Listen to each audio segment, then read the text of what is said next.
Bueno, hay varios motivos, ¿no? El primero es que el más llamativo es que la OTAN no tiene un mandato geográfico para poder entrar en esos países, porque habla de los países de Europa que están, y en su momento, en los años del Tratado Fundacional, incluso algunos países africanos, pero que eran colonias reconocidas de países de la OTAN, como el caso de Argelia y Francia, ¿no? Al no estar circunscrito en términos geográficos, bueno, ese es un primer punto para que la atención no se centre, ¿no?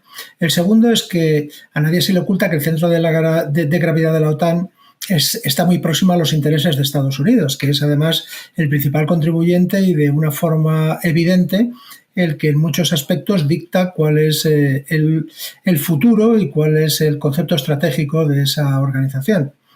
La OTAN sí tiene algunos elementos de influencia en África, pero son mínimos. Estamos hablando de conceptos de apoyo a países como Túnez, como Marruecos, de algunos conciertos, incluso de una organización de inteligencia que se llama NATO Strategic Direction South, que está situada en Nápoles, y algunos elementos más de referencia, pero no ha contemplado en ningún caso la intervención directa. El por qué es probablemente porque no lo percibe como una amenaza al conjunto de la organización.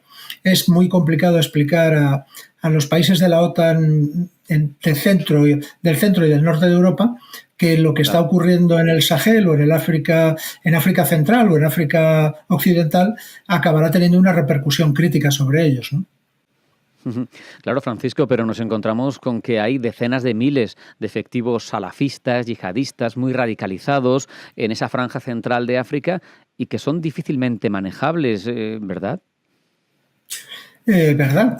Difícilmente enfrentables porque los países a los que aludía antes, el caso de Níger, de Mali, de Burkina Faso, parcialmente Senegal, Costa de Marfil, pues son países que en algunos casos son estados semifallidos, pues porque o su situación actual deviene de un golpe de Estado o la debilidad del Estado en sí misma no le permite tener unas fuerzas armadas con la suficiente competencia y capacidad para poder enfrentar esos movimientos, ¿no?